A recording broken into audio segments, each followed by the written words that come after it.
What is going on, online fitness coaches? Welcome to another episode of the Change Lives, Make Money Online Trainer podcast. This is the #1 show for online fitness coaches who are trying to grow successful online business. In today's episode, I'm joined by one of my 10K Mastermind students. His name is Adrian. Now, for those of you guys that don't know what the 10K Mastermind is, I'm going to kind of give you a little bit of a rundown.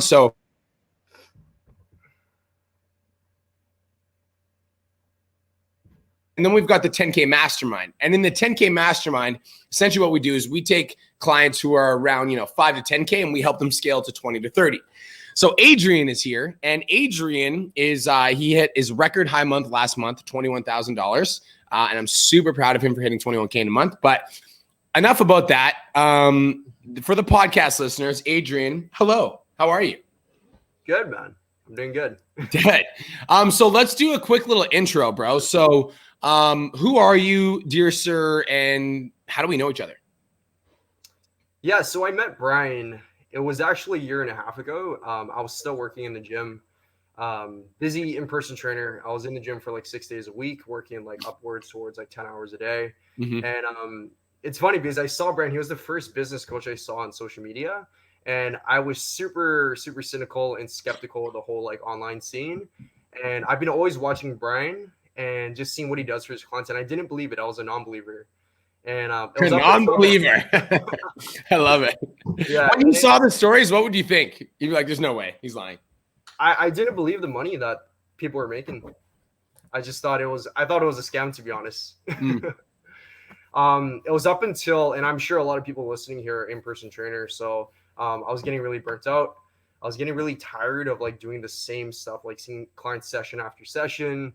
It was up until one of my fellow trainers, my friends, he left the gym and he started his online business. And I saw him making about anywhere from like $4,000 to $5,000 a month. And I didn't believe it too. So, but it kind of opened up my eyes. And so when he did that, the first couple of months, I started looking more into like Brian's stuff. And then I set up a call with Brian, and super nervous and still super skeptical. And funny enough, he invited me into his program that time, and I actually declined just because I was, again, super doubtful with everything. So yeah, that's how I met Brian. And I guess joining the Mastermind was a year and a half afterwards, seeing his own growth and seeing his clients just explode and starting to believe more about it because my friend was doing it. And just a couple months ago, I joined the Mastermind. Boom. I love it. So burnt out in-person trainer goes online. And I think that a lot of in-person trainers that are listening to this can relate to that. Like the session after session after session, it just kind of was getting to you. But I want to, we're going to spend this podcast really tapping into your mindset, because I think that you've got something special and unique. So I want to go way back. Like, I don't just mean that like what got you into fitness back. I mean like way back, because I want to tap into like what made you like who you are. So tell me a little bit about your background, Adrian. So born and raised, what was it like growing up? What's your ethnicity? Like, give me a little bit of like a background, like a cultural background, and like where you came from and like what your environment was when you were growing up.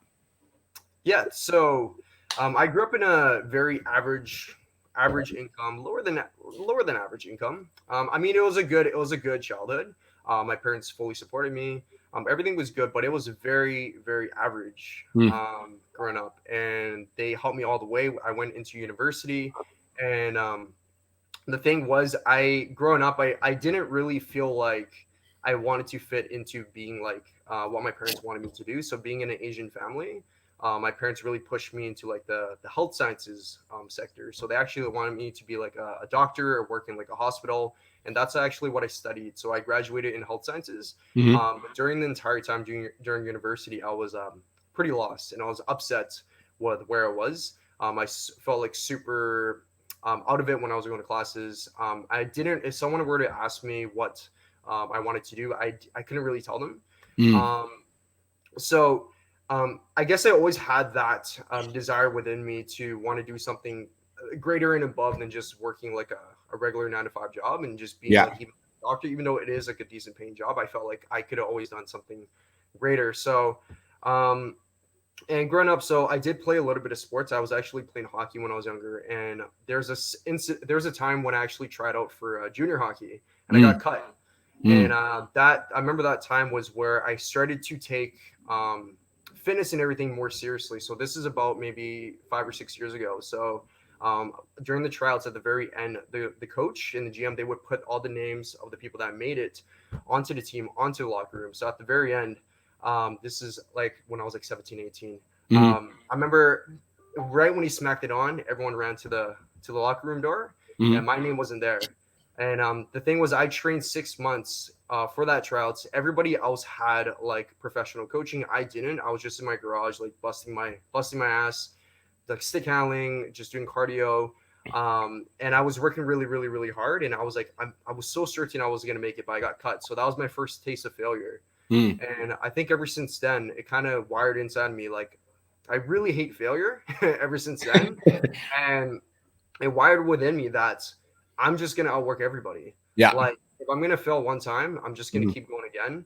And that's where I started to take my fitness to the next level. I started to get into more like, I never stepped on stage, but I started to get more into like bodybuilding, just trying to really elevate my lifts and everything. So I guess that was maybe when I was like, 17, 18 when that happened. And that incident alone really kind of like wired my brain to really push myself. Dude, I love that.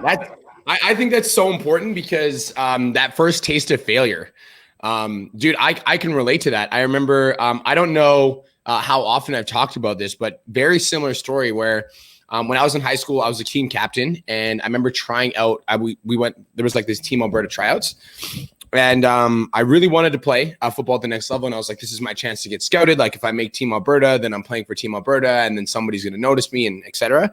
So I remember going to the Team Alberta tryouts, and like at the tryouts, I separated my shoulder. And then after the tryouts, I was like, it's okay. Like I have a separated shoulder, but I feel like I did a really good job. So like if I made the team, like the separated shoulder was worth it. So then I remember like waiting 3 days to like check the website to see if I made the team. Yeah. And then I remember like checking the website to see if I made the team. And now I have a separated shoulder and I didn't make the team. And I was like, fuck. Like I know that. Like I know that first taste of failure.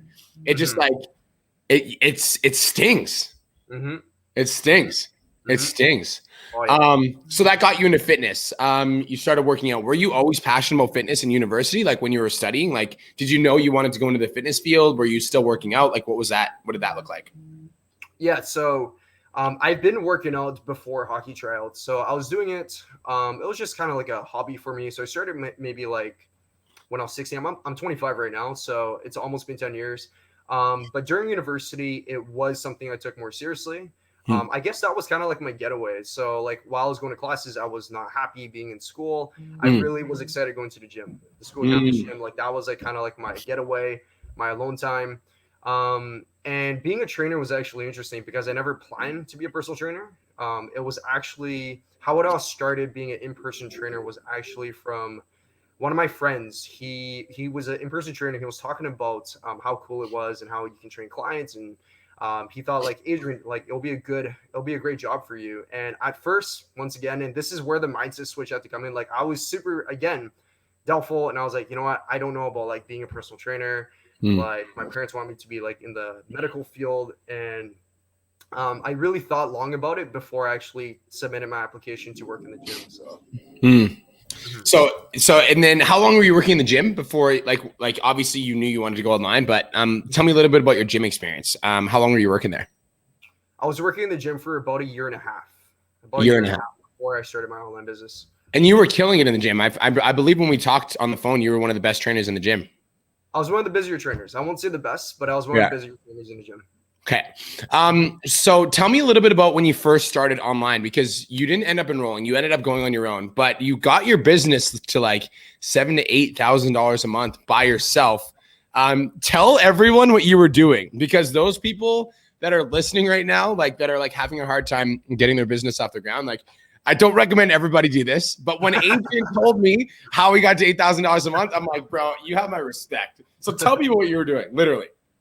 Guys, I was doing a lot of cold DMs. So I was just doing cold DMs. I was just trying to get like a massive amount of outreach. This is all with the Instagram. 100 a day. Oh, more than 100 a day. Yeah, more than 100 a day. I was, guys, like this, I had less than, when I first started, I started from scratch with my Instagram. I had less than like 500 followers. friends were like less than 1,500, I was just, no one's going to do it for me. So I was just like, I got to pay for my own bills. I quit my goddamn job. I got to find leads myself. So I was sending out messages at least like every single day, like 100. That was easy for me because if you send out like 20 per hour, that's like 5 hours of work. So it's all about volume, guys. Like if you guys want to grow your business, it's just volume. You just got to reach out to more people, get your name across. You don't need a large following. So Adrian got to $8,000 a month by sending a whole 100 cold DMs a day before he even got into the mastermind. This was before. So I remember when Adrian joined the mastermind, the first thing I said, I'm like, bro, I'm going to get you. I'm like, we need to get leads coming to you. And like, I respect what you're doing, but damn, how long did you do that for, bro? Because I know that some people that are listening to this right now, like are having a seriously hard time growing their business. And like the amount of respect I have for you for even getting your business to that level with 100 DMs, I'm like, yo, like you got my respect for sure. So like, how long were you doing that for? Up until the mastermind. So since day one. So a year and a half, just a year and a half, you guys. That like, bro, people can't do that for a day, and you do that for a year and a half. Come on, come on. If you want to grow bad enough, like you got to do whatever it takes, right? What was it that was driving you to do that? Like, how did you get yourself into the state? Like, did it like? Would you wake up in the morning and you're like, I'm going to send out 100 DMs a day? Like what was it? Like, what was it that was driving you? Just the fear of failure. I just cannot fail. I just can't fail. Like, I know failure is part of the process, but why would you want to try to run away from it, guys? Right. So yes, you're going to meet failure, but you don't want to just like not do anything and meet failure. You want to take massive action and then reach failure. Not do nothing and reach failure because they're the only one to blame for. So my drive was just like the fear of failure. I mean, this is real life, guys. If you don't grow your business, you're not going to pay for your stuff. And I just got a new Mercedes. So I was like, I got to pay for that car. I got to pay for that car. Like, you just got to hustle, guys. That's Bro, I love this. I'm all about it because here's the thing for me is I'm a whatever it takes. Bro, I woke up at 3:30 a.m. this morning. Caleb Zisk is my client. I respect you, Caleb Zisk, but Caleb on a live stream the other day said that he's going to be better than me. And so he woke up at 3:30 because he knows that I wake up at 3:45. And I'm like, bro, you got me up at fucking 3:30 now. Like, watch. I'm like, now I'm going to get up at 3:30 and then it's going to be 3. Like, nobody's going to be better than me. Like, I'll fucking outwork you. So like, that's the mindset I have because I'm willing to do what is necessary in order to accomplish my goals. But I think that a lot of people don't have that because they give themselves an opportunity to fail. Mm-hmm. Right? Like they're like, oh, it's okay. It's okay if I fail. I can just go back to, get another job. It's like, nah, bro. That's not how I fucking operate, bro. Yeah. There's a saying that you can win the battle before it even begins. And you can lose the battle before it even begins. Why would you lose? If you lose mentally, like, obviously your business is not going to grow because you're not putting in the work. So you got to win the battle before it even begins. Dude, that's so sick. That's why I wanted you to come on this podcast and talk about it, bro. Oh shit. Okay. So, why did you decide to join the mastermind? Like, what was it like? You were already at like 8K a month, right? So like you didn't need extra coaching, but like there was a part of you that decided to join the mastermind. Why? Just being too comfortable. Just for me, I can't stay at the same income for a long period of time. And I was at like 8 to 10 for like more than 6 months. And I was just getting too comfortable. I was doing the same stuff and I wanted change. So, and I saw the growth of Brian. I saw his clients making more and more money every quarter of the year. It was actually Chad Morgan who I saw first. And I saw him make, what was it? 44,000 USD. I was like, 44.5K USD. Yeah. How can somebody make that much money in a month? So, and that was when I started, the more I watched Brian, the more trust I started to have in him. I was like, fuck it. Like, I got to take my business to the next level. I want to make this commitment to myself. And I wrote in the beginning of I actually told Brian, so we've been communicating for a long time. The whole year. The whole year. The whole year. So I wrote down, and I actually told Brian in the beginning that 2021 is the year I'm going to make massive growth. And I have to keep myself accountable to it. So I was looking around for business coaches. I was being transparent to Brian. I was like, hey man, I'm looking around, but I decided Brian was the one just because I saw not only the growth of his clients, but the growth of Brian. Something with Brian that I really like. Dude, I appreciate that. Yeah. I appreciate that. Yo, so let's talk about your success, bro. Like you hit $21,000 in December. Mm-hmm. You had a record high month of 21K. What was it that, like, how did that feel to hit $21,000 in a month? Because this is something that had been like previously unrealistic to you, and then you did it. You made it happen. How did that feel?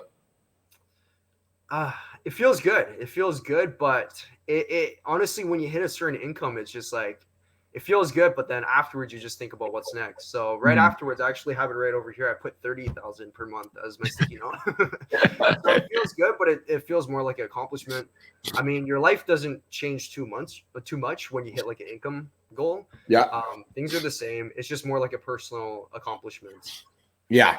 I completely agree. I've talked about that in podcasts too. Like my life didn't really change that much from like 10K to 20K to 30K. Even now, like, I'm super blessed financially, but it's like my life isn't really that different. Like people expect that like your life is you're gonna be traveling and it's just like for me, it's like I'm still the same person, but it's just like more of like a milestone. It's like, okay, and no, I can hit that now. And then I almost like use it as like a measuring tool for my growth. Like as you grow more, you're able to acquire more, and as you're able to acquire more, like those results will show in your business. You know what I mean? Mm-hmm. And that's what makes business fun too, because you got to set targets. You got to set targets, and then you hit that, and you got to set a next one. So that's where the drive comes in. You create your own drive. Yeah, I love that. Are you confident that you can do it again? Absolutely. If I could touch it once, I could touch it again. Yes, I love that. Win the battle in your mind before you even begin. Mm-hmm. I love that. Okay, so let's say I'm a new online coach, right? I'm like listening to this podcast. I'm like, all right, like, Adrian, like I want to be like Adrian. Like I want to hit 21K. I want to do that. For you, like what would you say are like the top 3 tips to get started for like newer online fitness coaches? Well, as the title says, you guys got to, whatever it takes, right? So the first one is you guys got to hustle. You guys have to understand, like, your business, when you work for a job, you have people helping you, your manager and other coworkers. When you run a business, it's all you. So you have to make the commitment that you're going to hustle. Like that's the first thing. I think people coming in, if they're a little disappointed with the growth of their business, you guys have to be realistic with yourselves, right? How much work are you actually putting in? Because if you're only putting in a couple hours a day and having fun on weekends, you can't really grow a business like that. So the first one's, you got to hustle. That's a non-negotiable. Number 2 is, I think, getting really good with facing rejection and disappointment. I think running a business, you need a lot of emotional intelligence. You need a lot of EQ, and you need to be able to handle a lot of rejection and disappointment, because if you can't, that's really going to set you back. So get used to having a lot of no's. I know, like, you guys do a lot of like savage sales and like role play. Like, I think the biggest thing with helping me in sales is just really being almost like desensitized when people say no to you. You should expect it. Like, it's going to hurt in the beginning, but the more you do, again, volume, the more you become desensitized. It's just like, I like the way Brian said, the more no's I get, the closer I am to a yes. And that's a really good way of looking at things. So just get really good with rejection, no's, like client drop-offs. It's going to happen, guys. Yeah. You run a business, you're a boss of your company, and you got to act like a boss. Yeah. Okay? Number 3 is you got to learn, and you got to learn from the best, right? That's why I helped Ryan. And I want to say something really cool. So I was looking at my stats, my income yesterday. It took me 11 months to hit my first $10,000 a month myself. Within the mastermind, within 3 months, I doubled my income from 10 to 25. Crazy. So the amount of time, that's crazy, right? Yeah. Like 11 months to grind my ass off, sending over 100 messages a day to hit 10K. Yeah. And it took me 3 months to double that, more than double that from 21.5. So guys, the stats don't fucking lie. Right? The stats don't lie. If you guys want proof, like the stats don't lie. The numbers don't lie. Just pull the sheets. 3 months take me to double my income. It takes me almost a year to hit $10,000. So, I mean, the numbers don't lie. So learn from people. Hire great coaches, guys. Like, time, you're either going to pay in money or you're going to pay in time. Trust me. Oh, dude, I love that. Can you say that again? That's it right there. That's it. Say that one more time. You're either going to pay in time or you're going to pay in money. See, that's what most people don't understand, though, right? Because most people are like, oh, like I don't want to hire money because I'm a mentor because I'm going to do it myself. So doing it yourself equals paying in time. But like, guys, sometimes when you're paying in time, you'll literally spend 3, 4, 5, 6 months trying to figure it out, trial and error. Sometimes you'll pay in time and you won't even get the result that you want. You know what I'm saying? Because you're just doing all the things, but you're doing all the things wrong. It's like you actually could be heading in the wrong direction. Like if you're still posting swipe workouts, but like you should be, you know what I mean? But you should be posting reels. It's like you're working really hard in the wrong direction. So you're either paying in money or you're paying in time. But for me, Adrian, like I'm always like, I want to get the best result. Like I'm willing to pay in time and money, but like if I'm going to work on something, I want to know that I'm doing the right work. Like I want to know that I'm heading in the right direction. So like I don't need somebody to like kick me in the ass and hold my hand, but I want to know the right information so that as I'm taking action, I know that I'm moving in the right direction. You know what I mean? Exactly what Coach B said. You want to make sure you're doing the right thing too. That's really important. Make sure you do the right thing. So good. I love that song. I love that quote. You either pay in money or you pay in time. Exactly. That's the quote of the podcast, bro. That's fire. So I love to commit to the hustle. Like how much work are you putting in? Like, and really doing an audit, you guys, because sometimes we say we're doing work, like, oh yeah, like you're doing work. But then if you actually audit like how you're spending your time when you're working, like, are you actually writing content in an effective manner or are you browsing Instagram? Like, are you actually lead generating when you're online? Like, are you working as hard as Adrian's working when he was like, and dude, for 21K, I just want to talk about that for a minute because you told me, like, I think you were at like 16 or 17 grand, Adrian. And you're like, I'm fucking hitting 20. Like I'm hitting 20. And then like, there was like 2 or 3 days where you worked 18 hours, wasn't there? Oh yeah. 16 hours, 16 hours. And you're like, I'm hitting fucking $20,000. Whatever. And you just made the decision. It's like, I'm doing this. Yep. And then it happened. If I'm going to die, I'm going to die in honor. Oh, fuck. Let's go. Let's go. Bro, that's what I'm talking about. That's what I'm talking about. Shit. Okay. So now that we've worked together, bro, you got 4 months. How do you feel about the Mastermind and this experience, like working together overall? It's amazing. It changed my life. It's absolutely life-changing. Brian promises what he says. So when I first got on the call with him, I told him, I need you to double my income. And he manifested that for me. So, I mean, the numbers don't lie, but it's beyond just the numbers too, guys. Just working with Brian, it's working with someone of that high level, like just seeing him do business and how he interacts with his clients, just optimizing systems and buying more time. All these other things within the mastermind you're going to learn. So it's not just you will make more money. That's a guarantee, right? If you join the mastermind, but it's more so how can you be a better coach? How do you be a better leader, a better human being as well? Like, I'll be very honest. Like before I was waking up around like 8, 9. I had no structure to my days. I'm waking up at like 6:30 nowadays. I'm doing a morning routine. I never miss a morning. Like it's just so much more structured and like I'm much more productive as well. So he will help you enjoy your business. He's going to help you not only make more money, but actually find like fun in building your business and interacting with your clients and just changes in your business. That's all I could say. If you join the mastermind, you're going to see changes. That's a guarantee. Boom. Boom. All right, guys, that's it. That's all. This is Mr. Adrian, Mr. $21,000. And bro, I just want to say thank you so much for coming on the podcast because I try to make every single podcast hot. And I don't really feel like I had to do a lot for this one because you were just dropping bombs left, right, and center, bro. So thank you so much. You're welcome.